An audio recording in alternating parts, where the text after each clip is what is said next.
60 years since former President John F. Kennedy was assassinated while driving through downtown Dallas. GM told us late today that Clint Hill, the First Lady's Secret Service agent who jumped out of the car that day, will revisit the limo.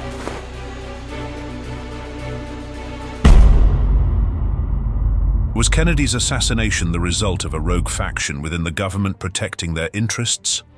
Behind the shocking assassination of President John F. Kennedy lies a web of conspiracy. Some factions of the American government, particularly the CIA, saw his policies as direct threats to their interests. Did his policies put a target on his own back? Let's dive deeper into the reasons why such powerful forces wanted Kennedy out of the way. The background. President John F. Kennedy was assassinated on November 22, 1963, when he was riding in a motorcade through Dealey Plaza in Dallas, Texas. President Kennedy was visiting Dallas as part of a two-day, five-city tour of Texas to seek support for his 1964 re-election. He rode through the city with First Lady Jacqueline Kennedy, Texas Governor John Connally, and Connally's wife, Nellie, in an open-top convertible limousine. Several other cars accompanied the president, including one carrying Vice President Lyndon B. Johnson. The motorcade route was planned so that the president is seen and known by as many people as possible. It passed through downtown Dallas with people clapping, smiling, and holding up various placards of encouragement and support. The motorcade turned from Houston Street onto Elm Street into Dealey Plaza at approximately 12:30 p.m. It was driving close to the Texas School Book Depository when the gunshots were heard. The first shot did not hit the motorcade. Some of the eyewitnesses say it could have scraped a curb or any other object close to it. The second shot entered the president from behind, drilled into his back at its highest point, and exited through his throat. Moving forward, it struck Connally. Connally survived because the injury that was inflicted on the back as well as the chest, wrist, and thigh did not kill him. This could explain the instant immobilization of Mr. Kennedy, when the fatal headshot left a hole through which the bullet effectively penetrated to devastating destruction, fragments as well as force. They say the president fainted and had to be carried into the room by his wife. The noises of rifles firing confused the crowd, and only a few moments later, people understood the seriousness of the case. Some observers crouched down to the floor, while others pointed at the Texas School Book Depository building as the origin of the shots. Bodyguards ferociously rushed to shield the president and the First Lady. Knowing the occurrence that just happened, the limousine driver drove towards Parkland Memorial Hospital, which was just a few minutes away. Tippit was the second officer who had fired at Oswald. The moment when Ruby murdered Oswald on live television had been captured for the public record. People believed the theory according to which Ruby shot Oswald to silence him or as a form of revenge against Oswald. If the president was assassinated and the governor was injured, the presidential seat would be won and Nixon would become the new president. Only minutes after the completion of the swearing-in of the 37th President of the United States, a federal judge was summoned to be brought into an emergency session of Federal Court Number 1 to swear in the new Vice President. In this way, President Nixon attained office. According to it, ended up being the Zapruder film, wherein certain people could establish guilt in favor of Oswald. This film was vital as it indicated the seriousness of everything. Main places where the shooting occurred. Oswald fired 3 shots from the 6th floor of the Texas School Book Depository using a bolt-action rifle. As evidence, spent cartridges and Oswald's fingerprints were found later at the scene with the rifle. This place became notorious as the assassination location. Witnesses and citizen photographers took pictures and videos, notably the Zapruder film, which recorded the shooting in great detail. The body of President Kennedy was flown back to Washington, D.C. on Air Force One. Meanwhile, Lyndon B. Johnson, still on the airplane, was administered the oath of office as the 36th President of the United States. Shock at the assassination dominated the national landscape, with myriad investigations and controversy surrounding those fateful days for years thereafter. The Warren Commission was established to investigate the assassination. It ruled that Oswald acted alone, but many theories exist to this day proposing conspiracy. That's how the story went down, at least as far as the FBI is concerned. Now this explosive new information has come to light, and we are seeing a completely different picture altogether. What if the FBI was responsible for Kennedy's assassination, while most of the limelight in John F. Kennedy's assassination fell on the possibility of CIA involvement? The darkest shadow looms over the FBI.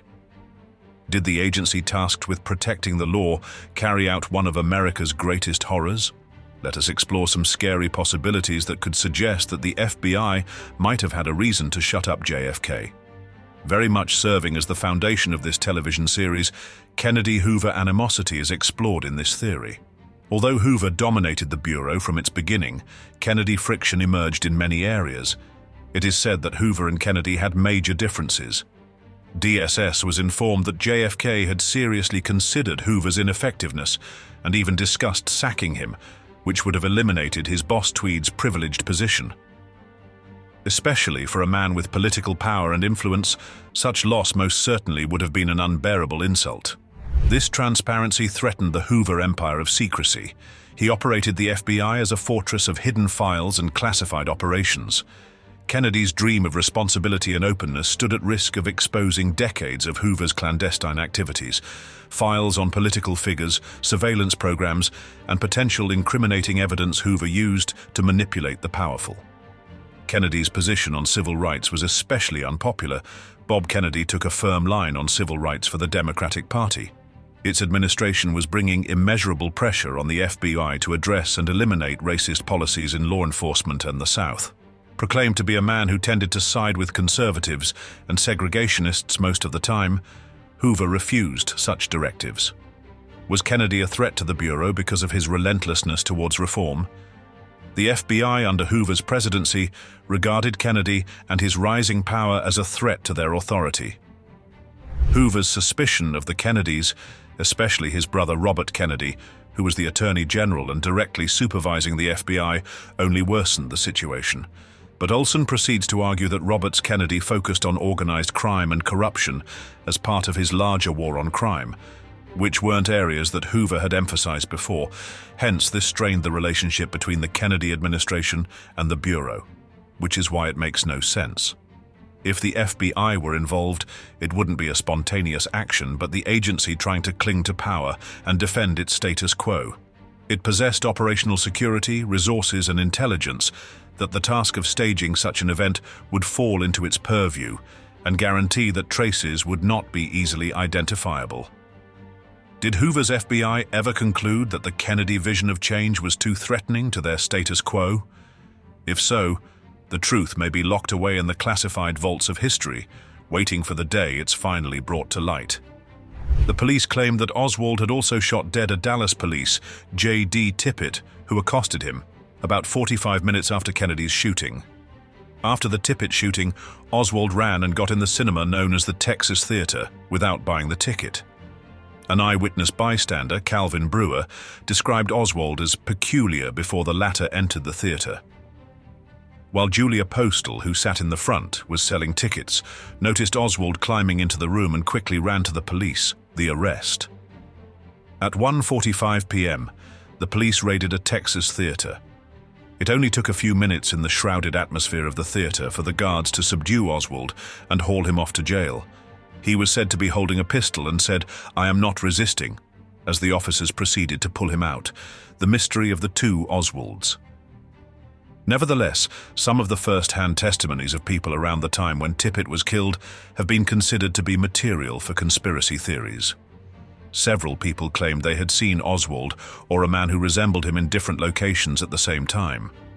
These inconsistent identities have raised the specter of the theory that there might have been a second Oswald, a twin or an imposter, in the Skepta days enigma. Kennedy's defiance, a dangerous threat to the establishment. They fumed over Kennedy's decision not to invade Cuba after the debacle of the Bay of Pigs invasion. That he did not pursue to intensify the conflict, as pressured, was very disappointing to those in the military-industrial complex who would benefit from such aggression. Kennedy prevented the CIA from launching many operations against Cuba and from attempting to remove Castro several times. The failure of the Bay of Pigs only served to widen that rift, and it seems that some of these individuals felt that Kennedy's hesitance could potentially endanger their stranglehold on the direction of foreign policy. Yet another sore point for the military and intelligence bodies was Kennedy's reluctance to introduce combat-grade troops into Vietnam. Kennedy was under increasing pressure from the Pentagon, and despite constantly increasing the US presence in South Vietnam and considering the withdrawal of troops after his re-election, the deliberations undertaken by Kennedy to reduce nuclear arms to Soviet Premier Nikita Khrushchev were perceived as a direct threat to the defensive industry. His signing of the Nuclear Test Ban Treaty was a diplomatic move that served to decrease tension between the superpowers at that time, but at the same time, it was a blast to the military-industrial complex, which fed off of the arms race. Indeed, for those well-placed to benefit from the protraction of the Cold War, JFK's notion of universal peace was a subversive element that could not be permitted to gain ground. But here comes the bigger question. Lee Harvey Oswald, patsy or perpetrator? The theory that Lee Harvey Oswald was the lone gunman has been debunked for decades. People put a lot of emphasis on the CIA connections of Oswald. Could Oswald have been planted as a scapegoat to be easily arrested? Robert Morrow is also quoted to explain that Oswald's CIA operative was George de Mohrenschildt.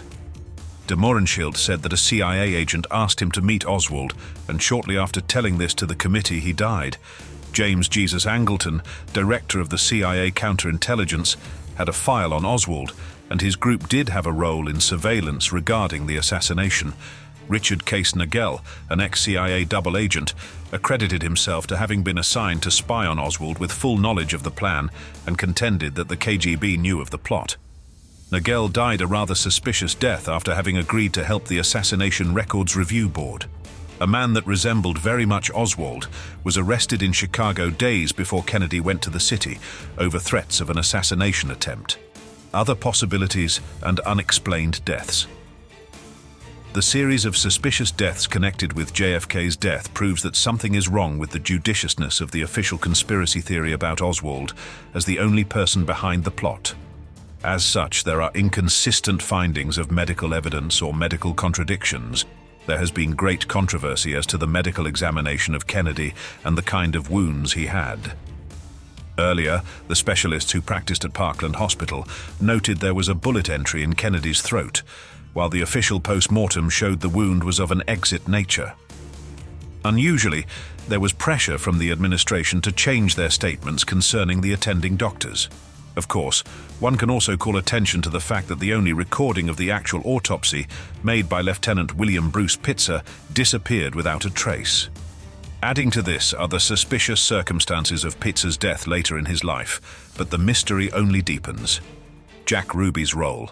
Ruby, the man who killed Oswald at the police station while transported to the court, remains an enigma. Some people have also theorized that Ruby was a CIA agent or a mob mole working for figures larger than himself. Questions impose themselves, particularly since his breakdown was a mental one brought on by the alleged doctor, a mind control program. Did Ruby's breakdown serve the purpose of discrediting any testimony he may have given and/or burying him alive, the final cover-up? When Kennedy was killed, many people saw and heard strange things. Some witnesses died under mysterious circumstances, and of course the official version is full of obvious miracles. Was the assassination of President John F. Kennedy simply done by some ditch within the government to protect its interests? Or were the CIA and the military-industrial complex, with their enormous resources, able to ensure their dirty secrets would be buried for all time? Some of these questions may never be answered, but they can never be asked. If you enjoyed the content, please subscribe and don't forget to like the video. Thank you for watching.